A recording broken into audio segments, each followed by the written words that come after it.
Bonjour tout le monde! Je vous retrouve aujourd'hui, je vous avoue que ce n'était pas forcément prévu que je vous reprenne, mais je pense que je vais filmer un petit moment pour un petit rush de vlog qui sortira je ne sais pas quand, puisque j'avais pas prévu pour le moment de sortir un nouveau vlog, mais j'étais en train de faire quelque chose qui, je me suis dit, pourrait peut-être vous intéresser. Alors je vous avoue, je suis désolée, je pense pas encore forcément à sortir ma caméra à chaque fois que je fais des choses intéressantes, mais j'ai pas forcément le réflexe. Et puis, je sais pas trop encore ce qui peut vous intéresser réellement, on va dire, sur ma chaîne, puisque c'est vrai que j'ai vraiment plein de loisirs divers et variés, comme vous avez pu le voir, et que chaque loisir entre à un moment dans ma semaine, dans mon mois, dans mon année, enfin voilà. Et donc, c'est vrai que je pense pas forcément à filmer à chaque fois. Mais là, je me suis dit que finalement, j'ai bien avancé, mais je me suis dit que finalement, ça pouvait peut-être vous intéresser. Alors peut-être, juste avant qu'on commence, je m'excuse, nous ne sommes pas dans le même décor que d'habitude, puisque effectivement, là, je vais vous faire une petite séquence scrap, et donc quand je fais du scrap, j'ai besoin d'avoir vraiment une grande table, c'est-à-dire que, voilà, un bureau, c'est pas forcément suffisant, parce que j'en mets vraiment de partout pour trouver mon papier, pour les médiums que je vais utiliser, voilà. Donc là, je suis vraiment sur ma grande table de salle à manger. Donc je peux même vous montrer, je vais décrocher le téléphone si vous voulez voir, comme ça vous allez voir un petit peu mon bazar. Alors ne prenez pas peur, hein. Voilà, donc là on est sur la table, bon il y a aussi du bazar un petit peu de mes enfants. Donc on est sur la table où je suis en train donc de faire du scrap. Donc vous voyez, j'ai mes stickers, mes crayons de couleur, donc là c'est pour mon coloriage en cours. Oui d'ailleurs, j'aurais pu vous le montrer si ça vous intéresse. Je peux vous le montrer rapidement, puisque du coup j'ai avancé un tout petit peu les poissons. Hop. Donc voilà, donc comme je vous disais, j'ai avancé donc un petit peu la suite de mon coloriage donc dans le Summer Nights d'Anna Carlson. Donc c'est celui que vous avez vu dans le vlog juste précédent, normalement, si je me trompe pas. Donc ici vous voyez j'ai terminé la partie haute du dos du poisson, le ventre un petit peu ici, peut-être qu'il y aura des retouches encore à faire, enfin voilà, ce sera à voir au fur et à mesure de l'avancée du coloriage. J'ai commencé le deuxième poisson avec un petit peu les ombres qui se sont positionnées, donc il me restera les nageoires avec l'effet lumineux, les dernières petites touches de couleur et puis surtout agrémenter le fond. Donc voilà pour mon coloriage, c'était une petite aparté. Je vous montre, disons, tant que les crayons, comme vous avez vu les crayons sortis, mon combo de sortie, je vous montre tant qu'à faire où j'en suis. Hop, donc je remets mon bazar. Voilà, et donc oui, donc j'étais en train de vous montrer ma table quand je fais du scrap. Donc là, j'ai quelques stickers de chez Action, des nouveaux que je n'ai pas encore mis dans mon rangement. Bon, j'ai mes nuanciers d'encre, etc., tout mon carnet de nuanciers. Bon, là, ce sont mes encres, puisque je les ai déjà utilisées, je vais vous montrer ça. Bon, forcément, mon massicot, puisque je fais de la découpe. Le pochoir, ça, ce sont des... vous avez dans ces blocs-là des papiers, et puis également comme des dice cut. Vous savez, des formes prédécoupées, en fait. Voilà. Donc moi je laisse dans les carnets, je les ai sortis parce que je me suis dit que ça pouvait peut-être m'être utile, mais je les ai feuilletés finalement, non pas forcément. Bon, ça c'est le couvercle de ma boîte de rangement de scrap. Et puis donc vous avez, ça je vous l'ai déjà montré, hein, c'est ma grosse pochette avec tous mes stickers. Et donc, pour vous expliquer, donc je suis en train de réaliser une carte d'anniversaire. Donc je ne sais plus si je vous l'avais dit, mais moi en scrap, je vais faire principalement de la carterie. Voilà. Donc de la carterie qui peut être assez simple, quand j'ai de l'inspiration, des choses qui peuvent être un petit peu plus compliquées. Mais en tout cas, on est sur de la carterie généralement assez simple pour les fêtes d'anniversaire, les fêtes des mères, les choses comme ça. Et puis après, je vais faire du scrap dans l'art journal ou dans d'autres dans d'autres supports, dans mes petits carnets pour agrémenter. Et donc là, pour vous expliquer, en fait, demain, nous sommes d'anniversaire, donc on a l'anniversaire d'un ami. Et pour son anniversaire, on se cotise tous puisqu'il aimerait s'offrir une machine à café, une très bonne machine à café à grains. Donc c'est pour ça que je suis partie sur une carte avec la thématique café. Donc pour trouver, donc là je vous avoue que l'anniversaire étant demain, j'avais pas trop de temps pour laisser de la place à mon imagination. Donc j'avais besoin de trouver quelque chose d'assez rapide et à réaliser et d'avoir un tutoriel ou en tout cas une base parce que j'avais pas envie, moi pour le moment, de réfléchir aux dimensions, aux mesures, tout ça. Voilà. Comme je suis un peu pressée, c'est d'ailleurs pour ça aussi je pense que j'ai commencé sans penser à vous prendre. Et donc j'ai trouvé, donc je vous mettrai l'image de référence sur l'écran, j'ai trouvé une carte vraiment sympa de chez Scrap with Steph, je crois. J'essaierai de vous mettre un petit encart sur l'écran en mettant bien le nom de la page.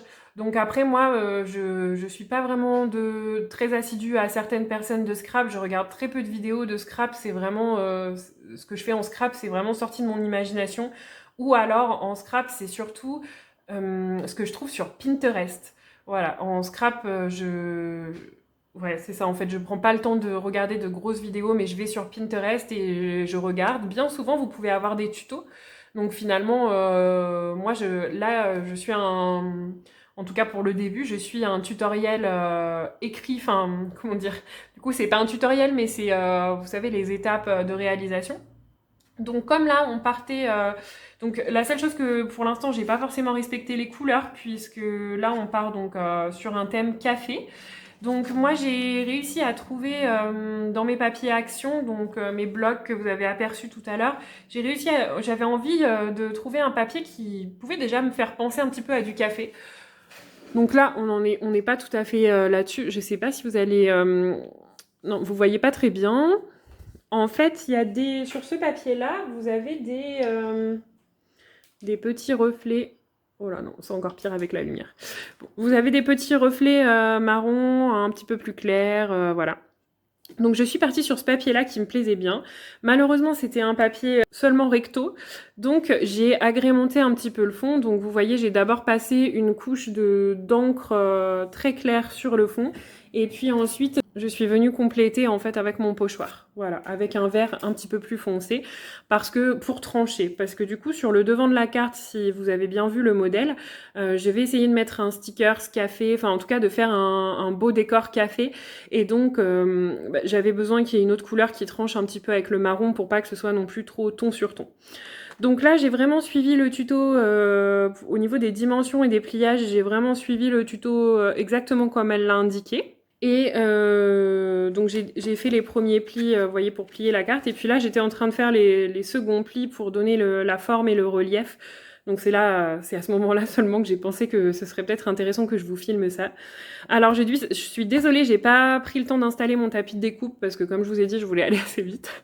Mais donc vous n'avez pas un super fond pour voir la vidéo, mais en tout cas, si jamais ça vous intéresse, comme ça, vous pouvez me voir réaliser le début en tout cas de cette petite carte. Je vous montrerai peut-être les étapes suivantes ensuite, mais voilà. Alors je vais essayer de centrer. Voilà, donc là vous voyez, mon premier pli est réalisé. Et donc il fallait faire les premiers plis tout simples, tout droits, pour donner finalement la forme à la carte. Et donc pour l'originalité du devant, il faut faire des plis en diagonale. Donc là, je m'apprêtais à faire finalement le deuxième pli en diagonale. Comment je plie en scrap? Ben moi j'ai cet outil-là, je ne sais plus comment ça s'appelle, un plioir je pense. Bon, voilà. J'utilise ça tout simplement parce que, je ne sais pas si vous avez pu le voir, mais ça abîme beaucoup moins le papier. Alors là, je me suis un petit peu ratée de ce côté-là, donc vous verrez pas bien. Mais voilà, ici c'est un petit peu plus joli. Et vous avez le pli ici aussi. Vous voyez, ça abîme beaucoup moins le papier, ça fait des plis beaucoup plus nets que si vous pliez à la main ou avec parfois d'autres accessoires. Donc moi, j'aime bien utiliser ce genre d'outil de plioir, quoi. Voilà, donc je vais vous montrer comment je l'utilise et comment je vais faire le second pli. Donc pour faire mon second pli dans la diagonale, je me mets au niveau donc de l'angle là où je veux tracer et je me mets en bas de la même façon et je passe mon plioir. Donc moi je passe plusieurs fois, hein. Voilà. Et donc finalement votre plioir il va vous faire exactement comme je vous ai montré, si ça veut bien faire le focus. Ouais, c'est juste que vous vous rendez pas compte, mais vous voyez, il vous fait votre pli sur le papier. Vous voyez là la trace? Et donc là, il me reste plus que à plier. Une fois que vous avez fait ça, vous mettez donc votre pli sous une feuille et vous passez votre plioir pour bien aplatir le pli. Alors pourquoi je me mets sous une feuille? Tout simplement pour pas que mon plioir laisse de traces sur mon joli papier. Parce que vous allez voir que quand je fais ça, ça laisse des traces sur ma feuille de papier. Donc c'est pour ça que je fais comme ça pour protéger ma carte qui est en dessous en fait. Voilà, donc là je l'ai bien mis dessous et j'y vais avec le côté plat du plioir. J'appuie. Voilà. Et donc là, on se retrouve bien avec la base de ma carte qui va s'ouvrir, enfin sur laquelle donc je vais agrémenter de décors et qui potentiellement peut s'ouvrir. Voilà ce que ça donne pour le moment. Donc ce que je vais faire là, c'est que je vais passer à la déco et puis eh bien soit je vous reprends quand j'ai un petit peu avancé, soit je vous remontre le final après puisque je n'ai pas encore réfléchi exactement à ce que je veux faire. Donc je vais m'en occuper de mon côté et puis je vous remontre tout ça après. À tout de suite! Alors, je vous reprends, j'ai décidé un petit peu de ce que j'allais faire pour la suite. Donc pour ceux qui se souviennent, qui ont déjà regardé mes vidéos, j'aime bien utiliser des petites découpes et parfois on a des motifs sympas ou des petites choses, ça m'évite de refeuilleter dans tous mes gros livres de papier et de trouver des choses qui vont bien ensemble. Donc là, j'ai trouvé ce petit cadre que je suis en train de... Donc que je vais bien redécouper tout autour et que je vais venir positionner sur une feuille de papier comme ça. Donc vous allez voir, je vais refaire les découpes. Tout ça, simplement, en fait, c'est pour pouvoir obtenir quelque chose avec du relief, de la superposition de papier. Déjà, dans le tutoriel de base, normalement, il y avait encore de la superposition de papier ici, coller, faire des découpes, ce qui pouvait rendre la chose un petit peu plus jolie. Mais moi, effectivement, j'avais pas envie de trop complexifier la carte. Donc c'est pour ça que je suis restée plutôt sobre. Et donc, ce petit arrangement, je viendrai le coller par-dessus. Donc vous voyez, j'essaie de rester cohérente en fait dans les couleurs et le thème que je choisis. Alors là, j'ai décidé de recouper le cadre autour. Finalement, je me dis que j'aurais peut-être pas dû puisque le fait d'avoir une petite bande blanche autour, c'était plutôt sympa. Donc je vais voir ça, soit je redécoupe encore un autre papier pour coller dessous, soit je le collerai comme ça, je vais voir ce que ça donne. Donc je vais déjà finir de découper ça avec vous. Donc là, je suis toujours avec mon massicot. Donc là, comme je vous avais montré la dernière fois, c'est pas très compliqué d'utiliser un massicot. Hein. Vous avez votre lame, vous vous positionnez bien comme il faut. Alors moi, il est un petit peu moins stable parce que je l'ai fait tomber la dernière fois et ce qui a cassé un petit bout du massicot. Mais vous voyez, en fait, ma règle, elle bouge beaucoup finalement. Mais il reste correct et utilisable. Hein. Voilà. Et donc en fait, au massicot, vos découpes sont propres et beaucoup plus précises. Donc voilà. Voilà en tout cas le genre de petites choses que je peux faire pour le scrap. N'hésitez pas à me dire si ça vous intéresse ou pas le scrap, puisque si jamais ça ne vous intéresse pas forcément, eh bien je vous mettrai pas forcément ce type de contenu quoi. Alors, on va redécouper les bords. Je vais aller chercher mon ciseau. Je n'ai pas mon ciseau de scrap sous la main, mais c'est pour vous montrer que c'est tout à fait possible avec un ciseau normal. Hein. Donc là, finalement, je fais juste les arrondis. Alors là, vous voyez, j'ai fait une... Oh, j'espère que je ne sors pas du cadre. J'ai fait une découpe pas très propre. Donc c'est le genre de choses où habituellement... Bon là, je vais rattraper comme ça. Mais si vous voyez que ça vous arrive, vous pouvez simplement redécouper avec votre cutter. Vous voyez, là, je me demande si je vais pas devoir recouper un tout petit peu sur ce côté. Parce qu'il y a un petit peu de blanc. Alors en plus, c'est dommage, j'ai pas mon tapis de découpe. Tant pis, je vais me mettre sur ce vieux carnet. Alors là, ce que je fais, c'est pas bien du tout. Hein, puisque normalement, quand je fais ça, je le fais pas à main levée. J'ai une règle spéciale. Mais là, je l'ai pas sous la main. Donc voilà. Donc voilà ma petite forme découpée donc, que j'ai rattrapée avec le cutter. je vais juste, je vous conseille juste, là j'ai oublié de le faire, je vais juste enlever mes bijoux. Tout ça pour vous dire qu'une fois, en faisant du scrap, j'avais oublié d'enlever mes bijoux et je ne m'étais pas rendu compte, mais j'avais un bracelet en relief et il m'avait abîmé le papier. Donc maintenant, normalement, je fais attention, même en coloriant, hein. Je les enlève parce que ça peut faire des traces sur le pigment ou quoi. Donc voilà, vous voyez, je pensais faire quelque chose comme ça. Mais je suis vraiment en train de me demander s'il ne faudrait pas un cadre vraiment très clair autour. Donc quand c'est comme ça, ce que je fais, c'est que je teste. Je vais prendre ce carnet-là de découpe.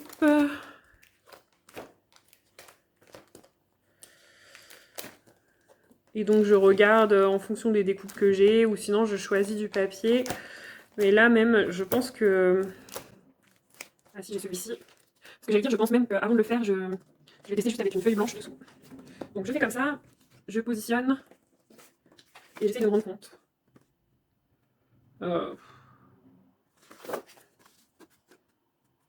Bon, c'est peut-être pas plus mal sans rien. Ce que je vais faire, c'est que je vais déjà coller le stickers que j'ai en tête. Alors, j'ai déjà repéré mon stickers, donc je vais prendre ce stickers-là de machine à café pour faire un petit clin d'œil au cadeau. Puis de toute façon, je vais agrémenter avec d'autres choses en rapport avec le café, hein. Donc là, c'est soit je colle le stickers directement, vous voyez, comme ça dessus et à plat, soit j'utilise ce qu'on appelle des... Je sais même plus comment ça s'appelle. S'il y a des pros du scrap, ils sauront sûrement. Mais vous savez, ce genre de mousse 3D. Donc moi, j'ai des rouleaux comme ça. Et sinon, j'ai des petits cubes tout prêts. Donc ça, c'est vrai que c'est pratique quand même. Donc je sais pas s'il y a des pros du scrap. Vous voyez ce rouleau-là, ce paquet-là, par exemple, il est pas très entamé. Parce que des fois, je trouve que quand c'est trop petit, ça, au niveau du relief, c'est pas droit. Donc souvent, j'aime bien mettre plutôt de la grosse bande comme celle-ci. Alors, donc là, c'est double face, hein. Je vais pas la redécouper, je vais laisser le fond blanc de toute façon.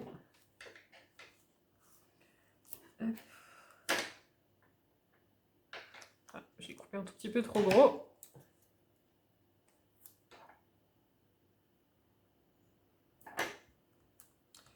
Voilà, je vais remettre une petite bande pour qu'il soit pas bancal. Alors ça, c'est pareil, je sais pas trop si c'est quelque chose qui est habituel dans le scrap. Moi, c'est ce que je vous montre, c'est ma façon de faire, hein. Donc il y a sûrement beaucoup d'autres façons. Donc là, je vérifie quand même que ça passe. C'est juste, mais ça passe.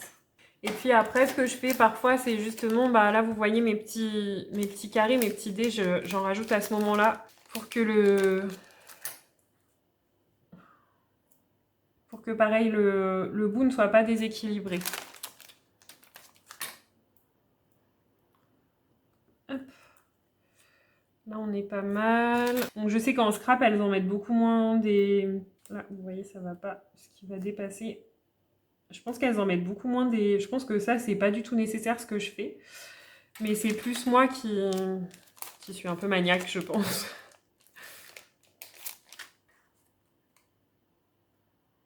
Si je le mets là, oui, c'est bon. Voilà, alors. Donc là, comme c'est un double face, vous avez juste à retirer les petits scotch.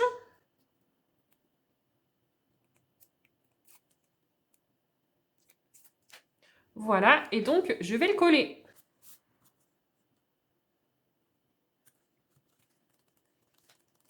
Voilà, donc voilà ce que ça donne au niveau épaisseur. Donc pour rappel, hein, ça va venir se mettre sur la carte. Et c'est vrai que vous voyez, si je l'avais laissé comme ça, c'était un petit peu trop simple, je trouve, le cadre. Donc c'est pour ça que je vais redécouper un petit cadre autour qui soit adapté. Donc ce que je fais là, c'est que je reprends mon massicot. Je prends les dimensions de ma petite carte. Donc là, on est sur du 7,3. Je vais laisser dépasser de combien sur le côté? Je réfléchis à peu près de combien j'ai envie de laisser dépasser. Ouais, je vais être à 0,5 de chaque côté. Donc je vous ai dit 7,3. Donc si on rajoute 0,5 de chaque côté, ça fait 8,3. Et de l'autre côté... Oui, je vais rajouter 1 cm comme ça. Et de l'autre côté, 7. Donc si vous avez bien compris, en fait, avec ce papier, il faut que je découpe un rectangle de 8,3 par 7. Alors, donc vous remettez toujours votre papier sur le massicot, vous mesurez 8,3, vous vous mettez bien droit et vous coupez. Donc ça veut dire que ce papier ici que j'ai là, il fait bien 8,3. Voilà. Et on a dit 8,3 par 7. Donc je regarde juste ce que ça donne. Vous voyez, ça donnera quelque chose comme ça. Donc là, on est pas mal. Vous vous mettez bien sur 7 et vous coupez. Qu'est-ce que j'ai fait moi? J'ai pas coupé à 8,3. Ah, je me suis trompée de découpe. Je vous ai... qu'est-ce que j'ai fait? Bon, je sais plus ce que j'ai fait. Je suis désolée, je sais pas ce qui s'est passé, je sais pas ce que j'ai fabriqué. Bon, toujours est-il que du coup, je refais ma découpe. Excusez-moi. C'est pas évident quand on filme hein, de donner les explications et de savoir où on en est en même temps. Donc là, normalement, j'ai bien mon petit carré. Vous voyez? Donc là, il est bien. Je sais pas si je le pose en relief ou pas. Encore. J'ai peur que ça fasse un peu trop. Je vais voir ce que ça donne sur la carte. Là. Déjà là, elle est très grosse, donc je colle plutôt par en haut. Oui, vous voyez, en fait, au début, je prends des tutos pour pas me casser la tête sur les dimensions, mais après, j'arrange vraiment le truc à ma sauce, quoi. Bon, comme ça, c'est peut-être pas mal. Ouais, je vais pas le coller en relief, j'ai peur que ça fasse un peu trop. Donc, quand je colle pas en relief, moi, j'utilise ce scotch double face. Donc, lui, il est presque terminé, mais je vais vous montrer la différence. Donc, vous voyez, ce que je vous ai montré tout à l'heure, c'est du scotch... il n'est pas très propre, mais bon. Celui-ci, c'est du scotch donc épais pour donner du relief. Et vous avez donc le scotch adhésif double face plat qui, celui-ci, eh bien, vous permet simplement de poser de coller les éléments, quoi. Donc là, c'est pareil, je me casse pas la tête. Je colle directement mon scotch et je coupe en fonction. Hein. Je prends pas de dimension. Vous voyez, moi, c'est vraiment du... Enfin, je fais ça à la détente, quoi. J'ai pas envie de trop me casser la tête, d'être hyper précise. Je sais pas si c'est toujours bien ce que je fais. Donc, je suis désolée pour les puristes qui font du vrai scrap. Mais voilà. Hop, donc vous voyez là, je colle mes petits bouts. Je vais recouper les petits bouts pour mettre au milieu quand même. Histoire qu'on soit tranquille et que ça tienne bien. Voilà. Donc là, c'est pareil. Donc d'habitude, j'ai une petite pointe ou une petite aiguille ou même votre règle métallique pour réussir à décoller les petits bouts de scotch adhésif double face. Vous prenez quelque chose de pointu et ça marche bien. Là, on n'est pas sur quelque chose d'optimal. C'est vrai que j'ai pas bien pris le temps de m'installer. C'était peut-être un défaut puisque d'habitude, je prends le temps de bien m'installer. Et c'est vrai que là, comme je suis un petit peu pressée, voilà. Donc je vais essayer de centrer à peu près. Voilà. Je colle. Donc là, je pense que j'ai pas centré du tout. 0,4. 0,6, il me semblait. Et je pense même que je ne l'ai pas collé droit. En fait, j'ai voulu me précipiter. Je vous fais un petit peu du n'importe quoi. D'habitude, en fait, je me fais des petits repères pour le coller bien droit. Je reprends les dimensions, mais bon. Après, honnêtement, à l'œil nu, c'est pas ce qui se voit le plus. Hein. Vous voyez là, il manque vraiment pas grand-chose. C'est surtout que ouais, je ne l'ai pas collé tout à fait droit, mais bon. Une fois sur la carte, ça ira. Je suis restée sur des formes très carrées, juste les bouts arrondis pour adoucir. C'est vrai que souvent, je vais utiliser... Alors moi, j'utilise pas forcément les bons termes parce que comme je vous dis, en scrap, je suis pas forcément tout. Mais ce qu'on appelle un petit peu des dice cut. Enfin, en tout cas, vous savez, les lames qu'on met, qu'on utilise dans la machine, on fait tourner la petite machine et puis après, vous obtenez votre forme. S'il y a des experts en scrap, peut-être qu'ils pourront vous le dire dans les commentaires. Là, je ne l'ai pas utilisé puisque je voulais rester sur quelque chose de très masculin. Et puis, ce qui me manque, c'est une petite perforatrice pour faire les bouts arrondis, puisque moi, je le fais toujours à la main. Et c'est vrai que ça, c'est quelque chose qui me manque, je pense. Voilà. Donc là, j'essaye de le faire à la main. C'est vraiment pas optimal, quoi. Voilà, donc là, j'ai découpé les pointes en arrondi pour pouvoir positionner mon petit décor, quoi. Eh bien, je vais vous reprendre tout de suite après, puisque là, je vais juste réfléchir aux petites décorations que je pourrais mettre à côté, et je vous reprends tout de suite après ça. Voilà, donc comme je vous ai dit, je voulais faire quelque chose de très simple. Donc là, j'ai positionné juste des petits stickers, et puis là, j'ai positionné mon scotch, et donc je vais venir coller le décor finalement sur ma carte. Voilà, donc là c'était pour vous montrer que finalement avec des choses très simples on arrive quand même à faire des choses très élégantes même si on n'est pas pro et que on n'a pas trop d'inspiration ou de choses comme ça. Vous voyez, moi j'ai complètement adapté la suite de la carte, j'ai vraiment pris la forme de base donc sur le fameux site que j'ai trouvé, donc comme je vous ai dit, Scrap with Steph il me semble, que j'essaierai de vous noter ça en barre d'infos. J'ai jamais fait, mais je vais essayer de voir comment je peux faire. Et donc j'ai pris la forme de base, un petit peu l'idée, puisque elle avait un gros mug à café au milieu, puis après en fait j'ai adapté le modèle comme moi je le souhaitais. Et voilà ce que ça a donné. Donc là on est sur la dernière étape, hein. Vous voyez, j'avais mis du scotch derrière. Et sur la dernière étape, donc là, oui, il ne faut pas que je me trompe, puisque une fois collé, je ne pourrai plus décoller. Je m'aligne. Alors d'habitude, c'est plus facile avec mon tapis de découpe, hein. Là, je vais m'aligner sur le cahier quadrillé. Ouais, je pense que comme ça, on sera pas si mal. Voilà. Allez, on y va. Donc, voilà pour la carte. Alors, est-ce que vous voyez bien? Oui, donc vous voyez bien. Donc, le principe, c'est que le petit encart n'est collé que d'un côté. Voilà.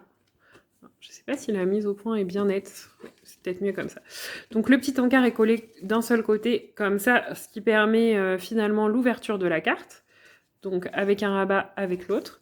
Ce que je vais faire, c'est que... donc là, après, je vais peut-être pas vous filmer pour ça, parce que il n'y a rien de très intéressant.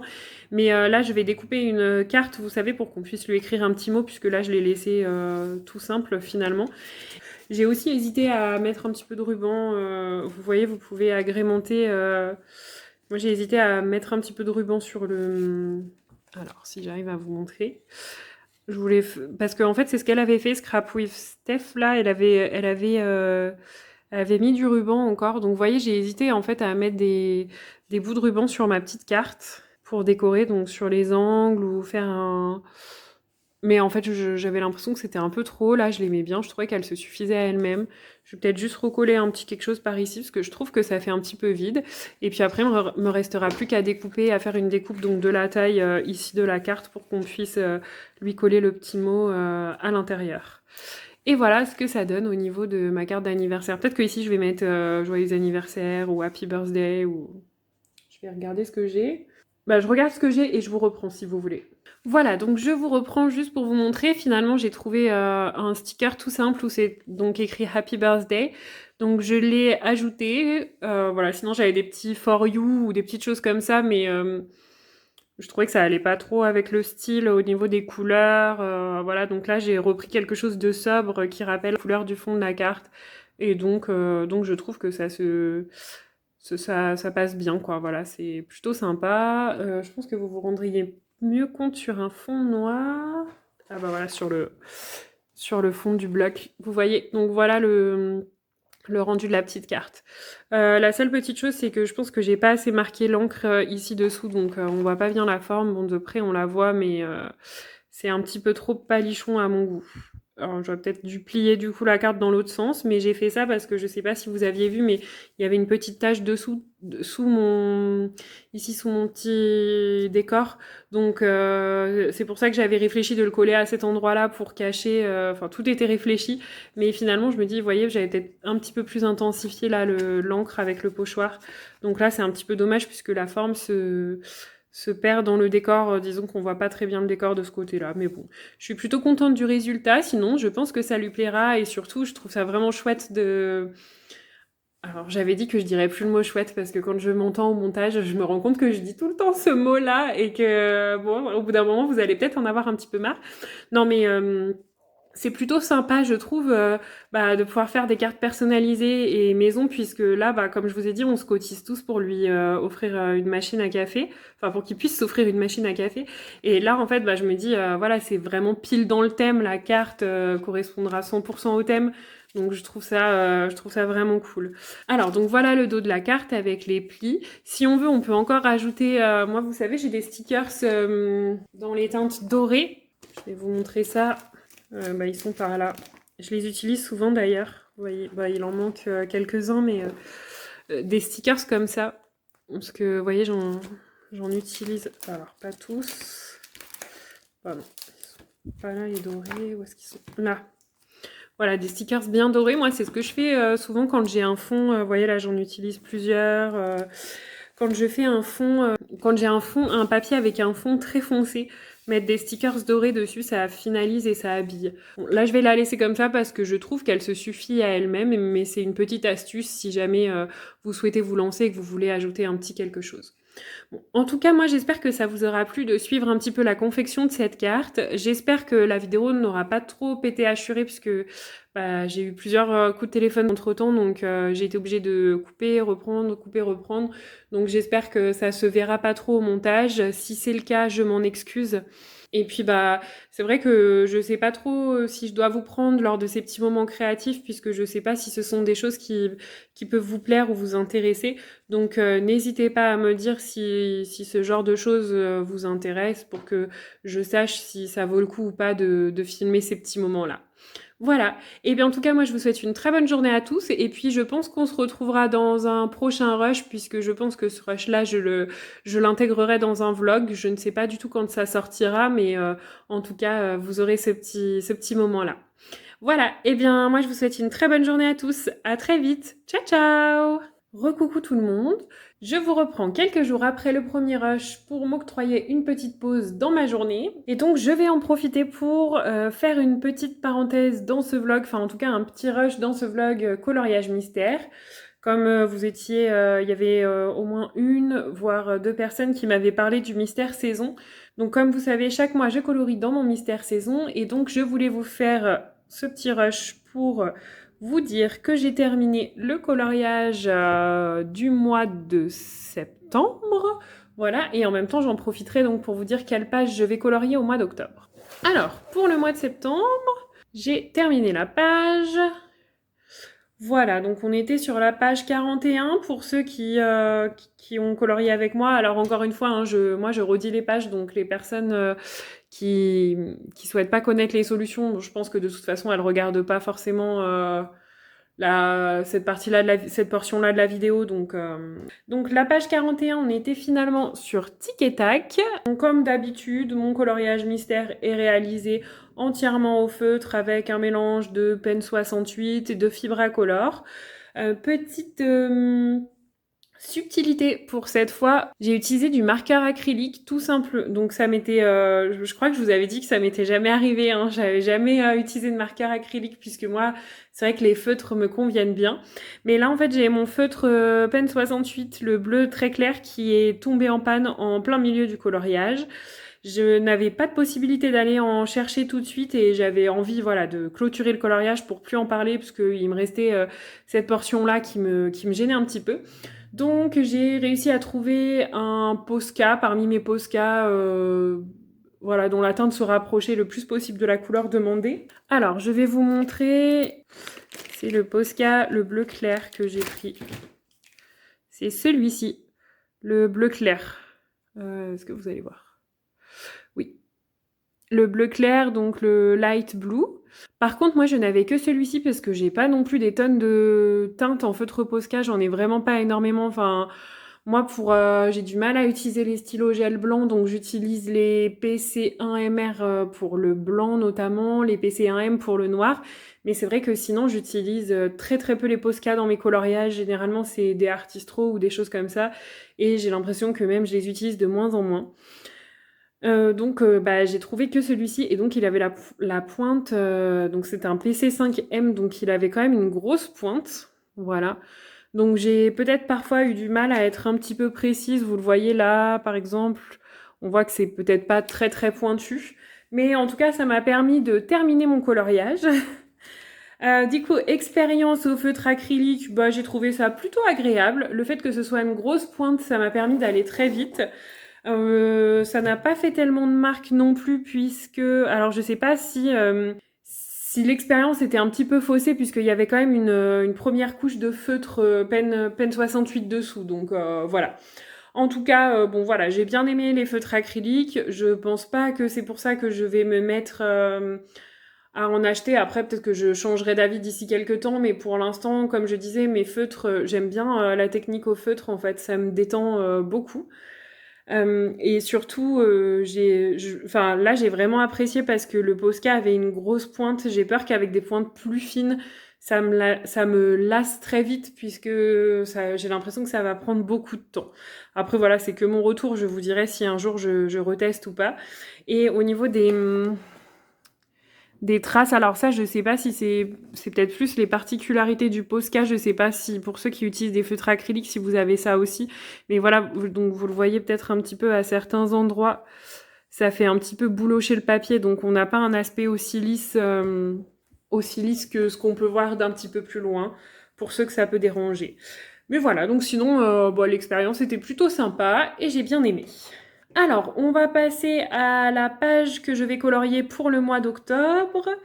Et donc, on était sur la page numéro 30, pour ceux qui veulent éventuellement... Enfin voilà, comme il y avait une personne notamment qui m'avait demandé à ce que j'annonce la page que je vais colorier à chaque fois. Donc voilà.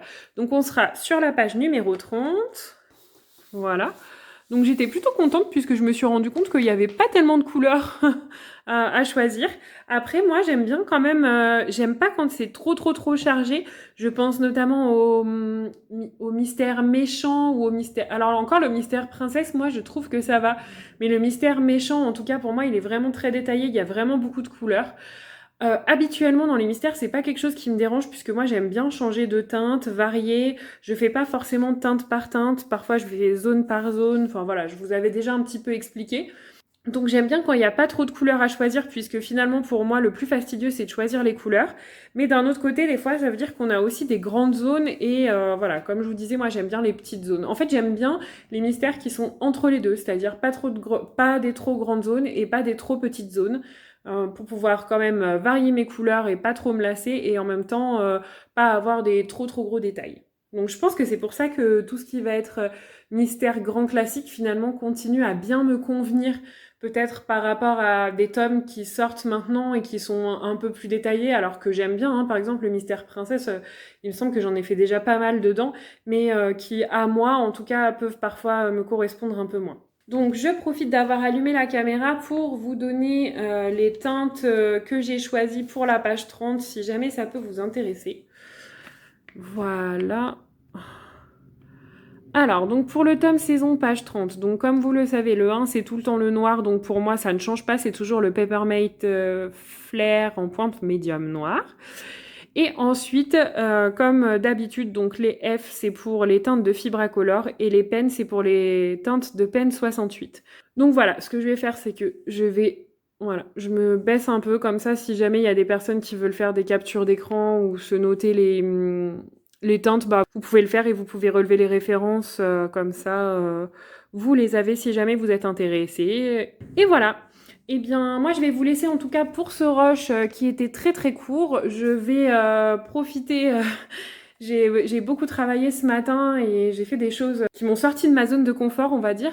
Donc là, je vais essayer de relâcher un petit peu la pression. Je vais peut-être vous filmer des vidéos là sur la suite, en tout cas sur un petit moment, sur des vidéos thématiques. Des vidéos que j'aimerais bien réussir à filmer, comme je vous disais, pour aborder certains sujets un petit peu plus en profondeur. Je ne sais pas encore si j'aurai tous les rushs nécessaires pour ce vlog, donc dans le doute, je vous dis soit à tout de suite, soit à très bientôt. Ciao ciao! Bonjour à tous, j'espère que vous allez bien. Je vous reprends aujourd'hui pour un petit rush de vlog, simplement pour pouvoir clôturer le vlog, puisque là je vais vous mettre dans le vlog qui va sortir le rush sur la carte d'anniversaire en scrapbooking, le mystère du mois de septembre avec le mystère saison donc, que je vous annonce pour le mois d'octobre. Et je vous reprends donc là pour vous faire un petit rush coloriage classique puisque j'ai enfin terminé mon encours donc dans le petit carré boule de poil. Voilà. Et en attendant, je voulais simplement vous montrer donc que j'ai racheté quelques petits feutres. Alors rien de très intéressant, mais c'est juste pour que vous puissiez voir. Donc en fait, j'ai racheté les fameux Stabilo Pen 68, la référence numéro 11, qui correspond au bleu très clair qui est souvent demandé dans les coloriages mystères pour faire le ciel. Alors, je ne sais pas si ça va vous faire le focus sur la référence. Voilà, c'est mieux ici. Vous voyez, c'est bien le numéro 6811. Voilà, et qui correspond finalement très souvent au bleu très clair qu'on nous demande pour le ciel. Donc voilà, par exemple, ici, donc ça va être... Je vais pousser un petit peu ça. Ça va être la teinte que j'ai utilisée ici pour le ciel chez Elsa. Enfin, en fait, c'est le feutre que j'utilise dans tous, ou en tout cas dans quasiment tous les coloriages mystères. Bon là, ici, il y en a un tout petit peu. Sur le Mickey, voilà, ça correspond au ciel. Ici, il n'y en avait peut-être pas. Mais vous voyez, en fait, il est très très souvent demandé. Et donc, j'ai enfin pu aller me racheter ces teintes-là. Donc là, il y était sur les petits chiens. Et j'ai enfin pu aller me racheter ces teintes-là, vous savez, suite au coloriage mystère, donc dans le mystère saison pour le mois de septembre, pour lequel j'ai utilisé un feutre acrylique. Voilà, donc c'est pour ça aussi que j'aime bien pouvoir utiliser la gamme de Stabilo Pen 68, puisque au moins je peux retrouver mes teintes à l'unité. Et ça, c'est vraiment très intéressant, puisque quand je finis finalement un feutre Fibracolor, je suis obligée d'entamer carrément une nouvelle boîte ou de recommander une boîte de son, donc c'est pas très pratique. Donc je suis contente d'avoir pu retrouver ces teintes-là à l'unité. Voilà, vous voyez ici aussi, hein, c'était le ciel. En fait, c'est vraiment... ici, il y en a un petit peu. Enfin, c'est vraiment la couleur qui est demandée dans tous les mystères, quoi. Ici, alors s'il y en a parmi vous qui utilisent les Faber-Castell Pitt, les feutres, je suis curieuse de savoir également si vous avez une couleur, une teinte qui se rapproche de celle-ci, puisque comme ils sont à l'unité aussi, voilà, je me dis que ça peut être intéressant de partir sur cette gamme aussi.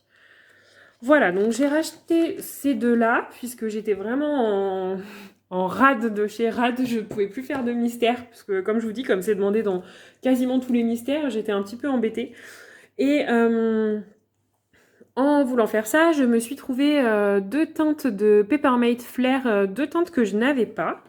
Donc je vais vous montrer au niveau des Peppermate. Moi j'ai quand même pas mal de teintes puisque je les utilise pas mal dans mes mystères et puis je les utilise également pour mes carnets.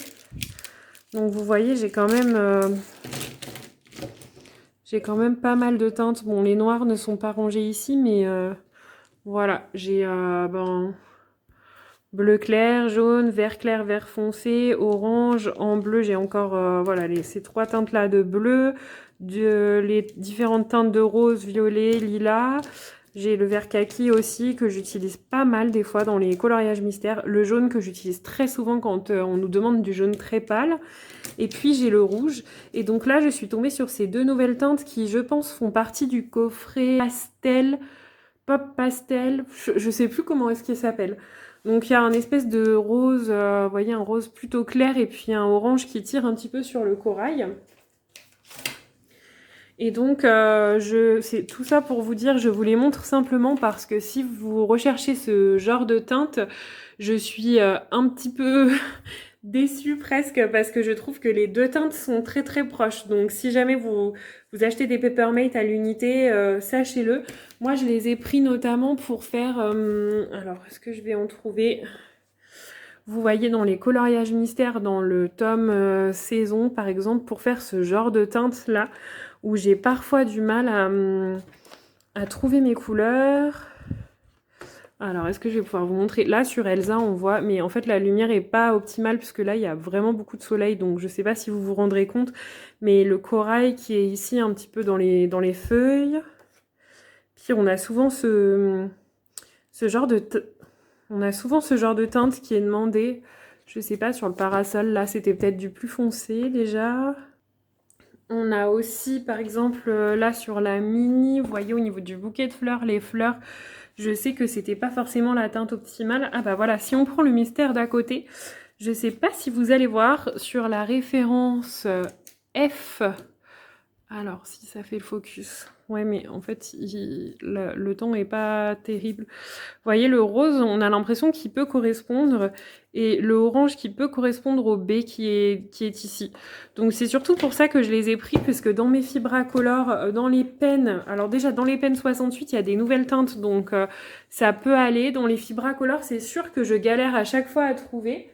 Si je vous montre un petit peu mes nuanciers, alors faites pas attention, ce sont vraiment, ce sont les nuanciers que j'utilise, mais ce sont vraiment des très vieux nuanciers, ils sont pas en très bon état parce que je les traîne de partout.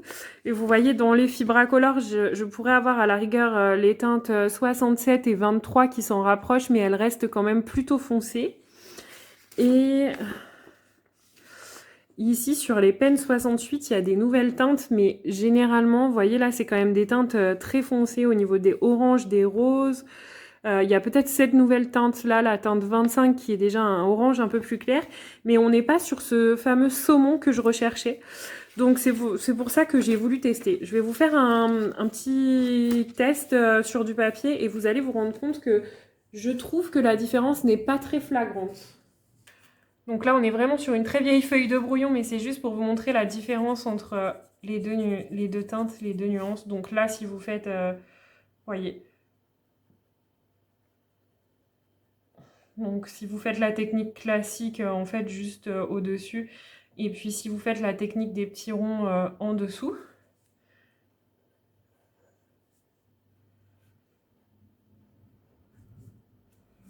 Voilà.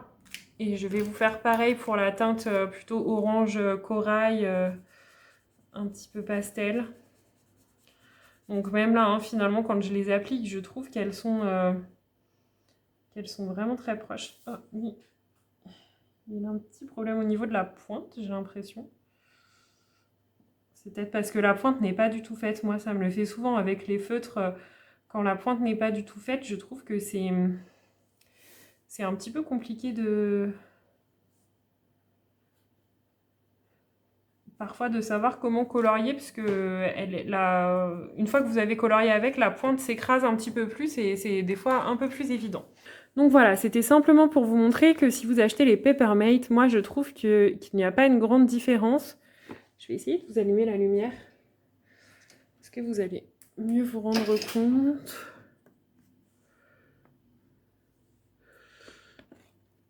Ouais, là peut-être. Donc lui, effectivement, il va tirer sur le rose, un peu plus sur le rose, voilà, un peu plus foncé, et lui un petit peu sur le rose corail, mais honnêtement, la différence est pas vraiment flagrante à l'œil nu.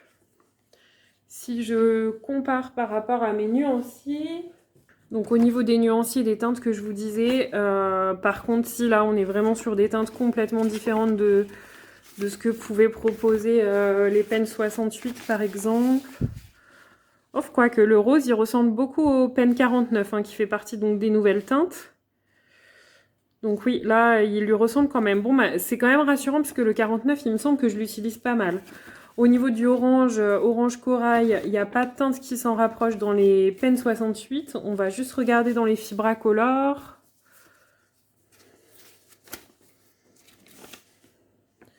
Dans les Fibracolor, on va se rapprocher des fameuses teintes que je vous ai montrées des deux. Ah oui, vous voyez le Papermate qui est orange un peu plus clair. Donc le orange, voyez, celui qui tirait plus sur le corail. Il va ressembler quand même au Fibracolor, plus le Fibracolor numéro 23, je trouve. Voilà, mais en fait, l'autre lui ressemble aussi, quoi. Voilà, les différences de teintes sont pas extraordinaires.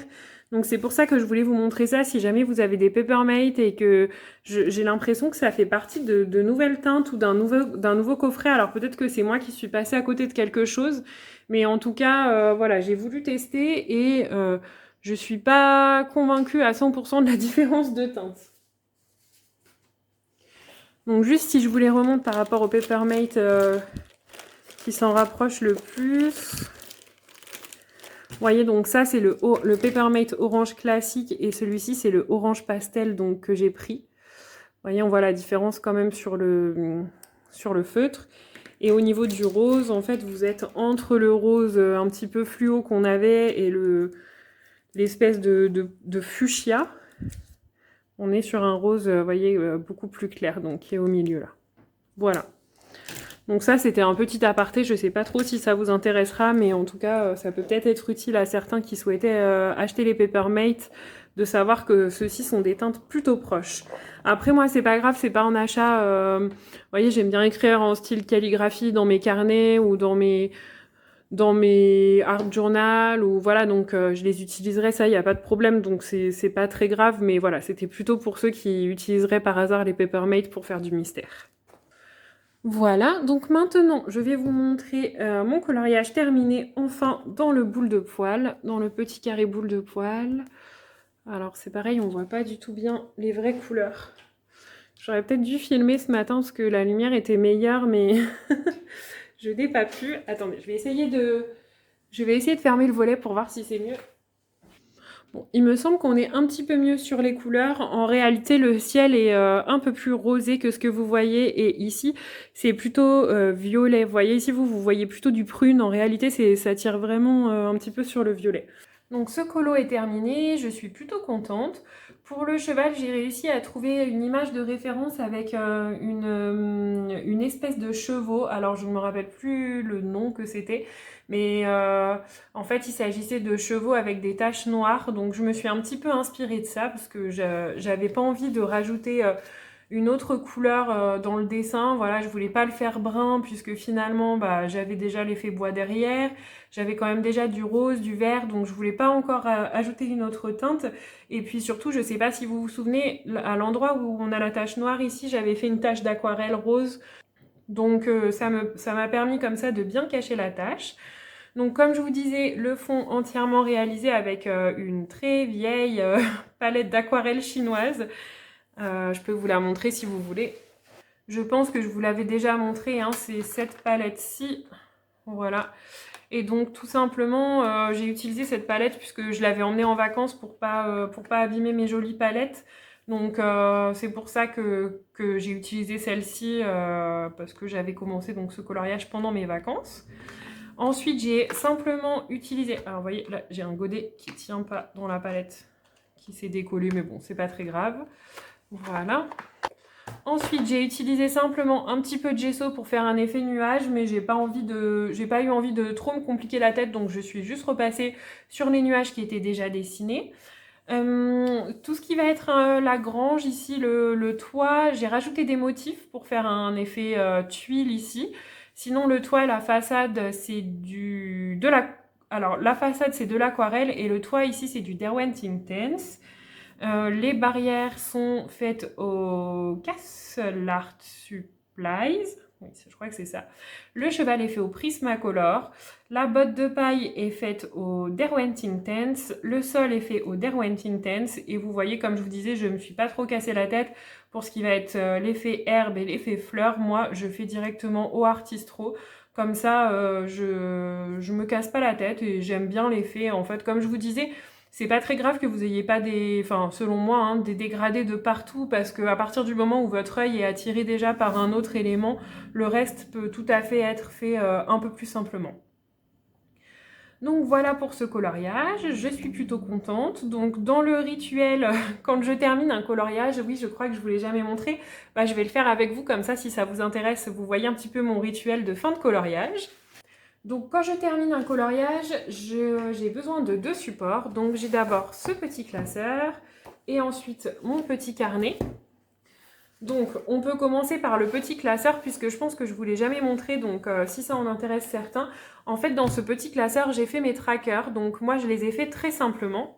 C'est-à-dire qu'en fait j'ai fait, vous voyez, sous forme de fiche Bristol. Donc en recto verso à chaque fois, hein, voilà. Et donc j'ai noté tous mes livres, ce qui me permet donc de cocher mes livres et puis de pouvoir naviguer facilement dans mon petit classeur et au moins je sais un petit peu où j'en suis. Donc au début, quand je n'avais pas encore trop de livres, j'avais utilisé une couleur de fiche Bristol par Illustrateur.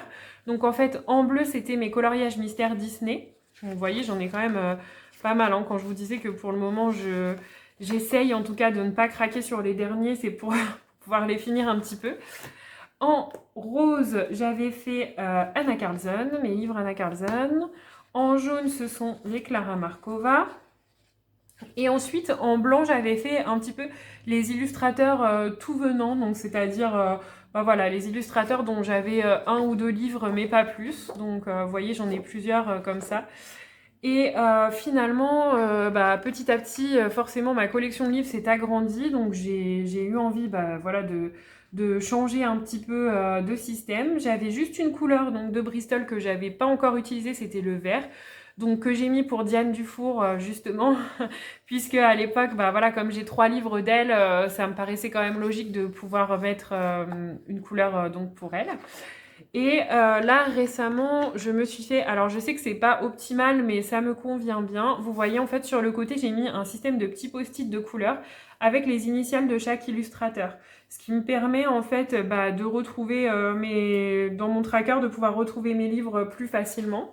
Donc finalement en bleu les mystères, HK donc c'est Anna Carlson, KM Clara Markova, JB Johanna Basford, ELO c'est Emily Lidl Auberg, EC Emmanuel Collin, KR Kirby Rosanne, bon là c'est Eri, DD c'est Diane Dufour, MT c'est Maria Troll et RB c'est Rita Berman. En sachant que je n'ai pas encore intégré tous mes livres dans mon classeur puisque j'ai encore quand même vraiment pas mal de livres qui sont pas entamés. Donc, si on prend cet exemple-là, donc j'ai compté, il s'agit de la page 71 a priori. Donc, ce que je fais, c'est que je prends donc mon petit post-it, je vais chez Diane Dufour. Donc là, je tombe sur tous les livres que j'ai de Diane Dufour. Donc, j'ai les marque-pages Elf et Lutin, j'ai le Nounours Thérapie, et là, on est dans le boule de poil. Donc vous voyez, j'en ai pas fait beaucoup encore. Hein. Voilà, j'avais fait donc le coloriage numéro 12, donc j'ai recompté, il s'agit bien du numéro 12. Donc finalement, ça me fait une double vérification à chaque fois que je croite un colo. Donc le numéro 12, c'était celui-ci, le petit renard avec la petite loutre, que j'avais fait je sais plus quand. En fait, ça m'énerve quand j'oublie de mettre mes dates, puisque après je sais plus de quand date mes colos, faut vraiment que j'y pense à la fin de chaque colo. Là d'ailleurs, je ne l'ai pas fait, donc je vais le rajouter en direct. De toute façon, je vais fixer mon coloriage ensuite, donc il n'y a pas de problème au niveau de l'encre. Voilà, donc moi ce que je fais, c'est que je me mets dans un coin un petit peu isolé, puisque c'est pas très grave. Voilà, je note juste mon initiale, et donc on est en septembre 2024. Ça, c'est vraiment juste pour moi, pour pouvoir le retrouver facilement, parce que j'aime bien savoir quand mes coloriages ont été faits. Il me semble que celui-ci, je l'ai fait à l'automne l'année dernière, ou vers Noël, vers la saison de Noël, je sais plus. En tout cas, c'était bien la page numéro 12, donc on est bien sur... voilà, c'était bien la bonne page croitée. Et ici, on est donc sur la page 71. Donc, je prends le petit feutre de la bonne couleur, puisque en fonction de mes Bristol de couleur, j'ai une couleur différente pour croiter. Donc, je cherche le bon stylo. Donc ça, c'est ma trousse de petits matériels que j'utilise. Ah vous voyez, en fait, j'ai encore des Papermate qui sont rangés ici, puisque je pense que c'est ceux que j'avais emmenés en vacances. Vous voyez, j'ai encore des prunes, des choses comme ça. Et pour le coup, ceux qui sont là, c'est que je les utilise quand même vraiment pas mal, quoi. Voilà, donc je prends le bon feutre, et donc on a dit que là j'avais fait, je dis pas de bêtises, la page 71. Donc je colorie ma petite case en essayant de ne pas dépasser. Là c'est raté, c'est pas grave. Voilà, et donc comme ça j'ai un visu tout de suite au niveau de mes trackers de quels sont, où j'en suis, quelles sont les pages que j'ai faites. Donc j'aime bien ce système. J'aime bien aussi, vous voyez par exemple quand je cherche une page à faire pour un mystère, là j'ai tout de suite une vision claire aussi de ce que ça donne. Alors je sais pas si j'ai été inspirée par quelqu'un ou pas à l'époque où je les ai faits. C'est vrai qu'on voyait beaucoup les trackers à l'époque. Je suis pas sûre d'en avoir déjà vu dans les formats petits classeurs Bristol, mais en tout cas moi j'aime bien comme ça. Je sais qu'on est plusieurs et qu'on est vraiment nombreux à faire ce format-là de tracker quand même, enfin en tout cas avec un petit tableau, le nombre de colos. Je vais peut-être juste vous montrer pour Clara Markova où c'est un petit peu plus particulier.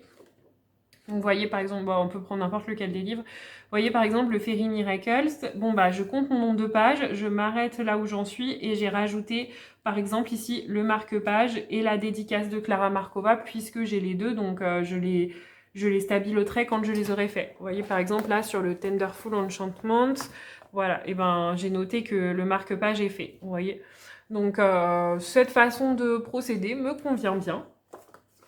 Donc voilà, comme je vous disais, je remplis mon tracker, je croite aussi mon coloriage sur Buddy Colo, l'application de coloriage Buddy Colo. Donc si jamais il y a des nouveaux coloristes par ici, cette application elle est vraiment très pratique pour suivre vos coloriages, pour suivre vos encours, pour ceux qui en ont beaucoup. Moi j'ai commencé à en rentrer quelques-uns, il me semble que je les ai pas tous rentrés, mais c'est bien parce qu'on a une vision tout de suite de nos coloriages en cours.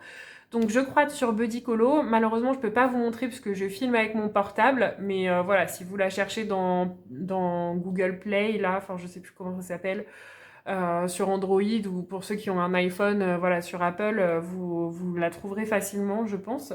Et je trouve que cette application, elle est vraiment bien faite pour savoir où on en est. Donc j'aime beaucoup et c'est grâce à cette application que je peux remplir aussi mon petit carnet avec mon pourcentage de progression. Alors, donc celui-ci, c'est mon petit carnet de coloriage. Hein. J'avais mis des petites étiquettes en fonction de mes différents carnets. Je crois que je vous avais montré. Donc là, quand je termine un coloriage, la première des choses, c'est déjà que je me note en fait... je me fais je sais pas trop comment ça s'appelle. Je sais pas, c'est un espèce de graphique. Enfin, en tout cas, je me note le coloriage ici pour qu'à la fin de l'année, je puisse savoir combien de coloriage j'ai fait chez quel illustrateur. Donc ici, on est sur coloriage 2024 par illustrateur, donc Diane Dufour, vous voyez. Et en fait, je me fais un deuxième petit carré comme ça à la fin de l'année. C'est plus facile pour moi de comptabiliser combien j'en ai fait. Donc je me fais ça. Voilà. Ensuite, je reprends donc le fameux petit tracker que je vous ai montré que j'avais vu chez AdColo et que je trouve trop pratique. Donc j'adore utiliser ce... Enfin, depuis que je l'ai fait, c'est la première année que je l'ai fait cette année. Et depuis que je l'ai fait, j'adore ça. Je trouve, je trouve vraiment que c'est super pratique. Et donc je croite en fait. Donc ici j'ai le mois décrit, donc on est au mois de septembre et je mets une petite croix dans le livre dans lequel je suis allée. Et comme ça, finalement, à la fin de l'année, ça me permet d'avoir un visu sur les livres dans lesquels j'ai le plus colorié et les livres dans lesquels je n'ai pas du tout colorié. Vous voyez ici, je croite en fait en fonction du mois avec le titre du livre, le mois à quel mois j'ai colorié dans quel livre. Ensuite, j'ai donc le pourcentage. Effectivement, j'ai beaucoup de livres à 0. Hein. En fait, vous n'êtes pas sur la bonne page. Si on est ici, j'ai beaucoup de livres entamés parce qu'il y a tous mes Anna Carlson, mes Clara Markova. Voilà, pas mal de choses. Et ici, on est sur des livres dans lesquels je vais moins souvent. Alors, les romantiques country ici, puisque j'ai le 1, donc je l'adore, mais je vais principalement dans le 1. D'ailleurs, j'y suis pas allée cette année. J'espère y aller bientôt. Je vous avais montré que dans les projets, j'en avais un que je voulais à tout prix faire. Et en fait, j'aimerais bien avancer bien le 1 avant d'entamer les autres. Et après, on est sur... vous voyez par exemple le Kincaid, bon bah voilà, Fleurs et fruits du verger, je l'ai pas entamé, ça fait très longtemps que je l'ai, je me pose la question de l'entamer ou pas. Après, j'aime bien comme il est fait, puisqu'on peut le faire un petit peu sous forme d'herbier. Donc, j'aimerais bien trouver une petite cohérence dans ce livre si je vais dedans. Ensuite, on a le Magical Season. Je l'ai eu en fin d'année l'année dernière, donc je ne l'ai pas encore entamé. Le Guldkorn d'Anna Carlson, je ne l'ai pas entamé tout simplement parce qu'il s'agit d'un best-of. Donc, j'aimerais bien avancer d'abord mes autres livres avant d'aller dans le best-of. Les deux qui sont ici, le Sprue que je bosse et le Dromenwanger, ce sont des Tomislav Tomic et donc ce sont des grosses illustrations, des gros coloriages, donc pour l'instant je ne me sentais pas encore d'aller dedans. Le Country Christmas, je ne l'ai pas noté parce que j'en ai déjà fait dedans, mais se poser la question de le donner à mes enfants, donc je ne sais pas si je vais retourner dedans ou pas. Je leur ai déjà donné celui d'Halloween, la Nice Little Tone Halloween, puisque j'allais pas dedans, donc voilà. Et là, pour le coup, c'est vraiment des livres que je peux leur donner, puisque ça se prête vraiment bien pour les enfants. Donc c'est pour ça qu'il est un petit peu entre parenthèses. Le Inspired by Nature, c'est Marjolin Bastin, voilà, je me souvenais plus. C'est un livre où vous avez finalement des paysages ou des animaux, enfin voilà, le dessin fait à l'aquarelle d'un côté et pour le reproduire de l'autre. J'ai eu très envie d'aller dedans en début d'année, mais simplement, je trouve que le papier n'est pas de très bonne qualité et j'aurais beaucoup aimé faire de l'aquarelle dedans, donc il faudrait que je me scanne les coloriages et que je me les imprime, sauf que c'est pas quelque chose que je suis habituée de faire. J'ai pas encore voulu tester sur du papier, tout ça. Je suis pas hyper convaincue par cette façon de faire, donc pour l'instant j'y suis pas allée. Après j'irai, c'est sûr, parce que j'adore. Et donc voilà, après on retombe sur les Diane Dufour. Donc vous avez mon pourcentage, à quel pourcentage il était en 2023. Si je l'ai entamé en 2024, je fais une croix. Donc vous voyez par exemple le Man Valley. Bon, après, je l'ai eu cette année, donc voilà, mais il est entamé cette année. Bah, le nounours thérapie aussi, finalement. Le boule de poil, il est à 0, tout simplement. Vous voyez, mon 0, il est en noir et pas en rouge, tout simplement parce que dans Buddy Colo, il reste à 0, mais en fait, il était déjà entamé. C'est juste que comme il y a beaucoup de coloriage dedans, ça m'a pas comptabilisé 1%. Voilà, que vous dire d'autre? Donc, ici, je me suis fait une colonne cette année. Ah, bah, vous voyez pas en fait. Ici, je me suis fait une colonne cette année où j'ai mis pas colo en 2024 dedans, tout simplement parce que j'aimerais croiter les livres dans lesquels je n'ai pas du tout colo en 2024. Alors, avec mon rythme d'escargot, ça voudra pas dire grand chose puisque bah, vous voyez que moi, je fais pas beaucoup de colo dans l'année. Donc je me le mets quand même, je me dis que voilà, depuis plusieurs années, s'il y a des livres dans lesquels j'ai jamais colorié et que je les ai toujours pas coloriés d'une année sur l'autre, ça vaut peut-être pas le coup que je les garde. Et puis en finale, donc j'ai mis le pourcentage de fin en 2024 et donc là je pourrais me remettre le pourcentage d'avancement finalement et faire une comparaison entre 2023 et 2024. Donc voilà, donc quand je termine un colo, je fais ma petite croix dans la case qui correspond. Ensuite, toujours sur le même principe et toujours pris chez Ad, je note le matériel que j'ai utilisé.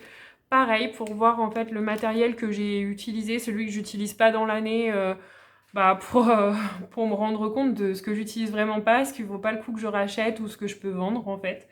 Donc là, j'ai utilisé les Prismacolor pour le cheval. J'ai utilisé le noir des Polychromos, donc je vais quand même le noter. J'ai pas utilisé de luminance ni de light fast. Les drawings, oui, le noir et le blanc. Donc je me le note quand même. Brutfener Artesa, Castle Art, oui. Alors mes Castle Art, je les avais pas du tout utilisés. Là, je vois que je les ai quand même ressortis cette année. Donc c'est plutôt bien. Mes Intense, bon ben les Intense, pour moi c'est vraiment un indispensable. Albrecht Dürer, non. Aquarelle Sennelier, non. Donc vous voyez, en fait, je croite juste ce qui correspond. Hop. Donc on est toujours en septembre. Bon, mes Artistro, c'est pareil, hein, je les utilise beaucoup. Après, j'utilise les Artistro parce que je les ai le jour où ils vont se finir. Je suis pas sûre de racheter ces feutres acryliques là parce que j'en suis pas hyper contente. Distressing, Carbotello, paillettes, Posca, oui. J'avais mon aquarelle, ma palette d'aquarelle chinoise, mais je l'ai peut-être pas notée. Ah, c'est bizarre, je me l'étais pas notée celle-ci. Ah si, palette chinoise. Ici, donc septembre. Hop. Voilà. Donc vous voyez, pour ce que c'était une palette pas très chère et que maintenant j'ai de la très bonne aquarelle, je l'utilise encore quand même. Voilà, donc je fais ça. Ici, j'ai pas utilisé ces médiums-là. Et donc après, je me note tout ça. Donc là, on était sur août. Et là, on est en septembre.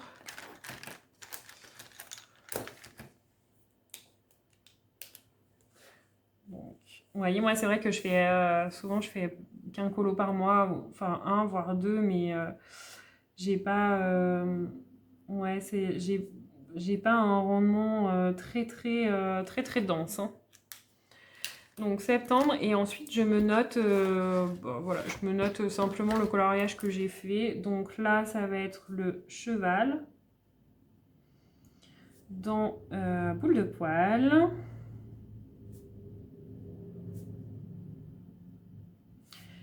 Donc c'est Diane Dufour, l'illustratrice. Et ici, c'était la page 71. Ensuite, je me note quand il s'agit d'un challenge. Donc, bon, bah, très souvent, c'est le hashtag le mois Clio Colo de Lucille. Là, celui-ci rentre pas dedans. Normalement, mon deuxième colo que j'espère finir pour septembre, il rentrera dedans. Donc, j'espère que ce sera bon. Et puis après, alors là, j'avais oublié, mais normalement, je me laisse une case, en fait. Enfin, une ligne où je me note... bah, quand j'ai fait la photo et quand je l'ai publiée, comme ça je sais où j'en suis. Donc voilà un petit peu mon petit rituel de fin de coloriage. Je fais pareil pour les mystères. Je suis très en retard, je les mets qu'en story, mais je suis très en retard dans mes mystères. Je les ai pas publiés ces temps-ci sur Instagram. Globalement, j'ai peu publié sur Instagram ces derniers temps. Ah, et bien tant qu'on est là, je me rends compte qu'en plus, j'ai, vous voyez ma liste de réassorts à prévoir. Donc j'avais bien noté mes feutres Pen 68, la référence 11 que je vous ai montré juste avant. Donc quand je les ai achetés et que c'est tout bon, je passe un coup de stabilo, comme ça je sais où j'en suis. Et la prochaine fois, bah, quand j'en aurai besoin, je le réécrirai. Mais au moins, je sais que ce qui n'est pas stabiloté, ce sont les choses que j'ai encore besoin de me procurer, puisque je suis en fin de crayon ou enfin, peu importe le matériel dont il s'agit, mais voilà. Donc voilà un petit peu ma façon de procéder. Que vous montrer d'autres pour l'instant au niveau coloriage, je n'ai pas beaucoup avancé. J'étais déjà contente d'avoir réussi à terminer celui-ci. Je peux vous remontrer très rapidement mon encours des poissons, mais il n'a vraiment pas beaucoup avancé. Il faut vraiment que je me dépêche puisque c'est pour un challenge et il faut que je l'envoie avant fin septembre. Donc j'espère avoir fini parce qu'en plus j'y ai mis quand même du cœur dedans. Enfin voilà, il a une signification pour la personne qui va la recevoir, donc qui va le recevoir. Donc j'espère pouvoir réussir à le finir à temps. Voilà, j'ai simplement, donc je sais pas si vous verrez bien. C'est pas terrible avec ni la lumière ni son, je sais pas trop comment faire. Ouais. Je sais pas trop. En vérité, la partie violette est plus violette que ça, mais... Bon, je pense que j'arriverai pas à faire mieux en termes de luminosité. Voilà, j'ai seulement avancé au niveau des petites zones violettes. Et j'ai encore les nageoires à faire. Et je sais que là, ça va me prendre du temps pour faire un petit peu l'effet des nageoires. Et puis... terminer et faire quelque chose d'un peu sympa dans le fond. Voilà, donc il me reste pas grand chose, mais comme je manque cruellement de temps, il n'a pas encore beaucoup avancé. Voilà pour ce qui est de mes encours. Eh bien écoutez, moi je vais clôturer dans tous les cas ce vlog avec ce rush là, et puis j'espère vous reprendre très bientôt avec des nouvelles choses qui arrivent. J'ai déjà une vidéo en tête que je voudrais vous tourner la semaine prochaine si je trouve un petit moment. Donc voilà. Eh bien écoutez, moi je vous souhaite une très bonne soirée, une très bonne journée et je vous dis à très bientôt. Ciao ciao!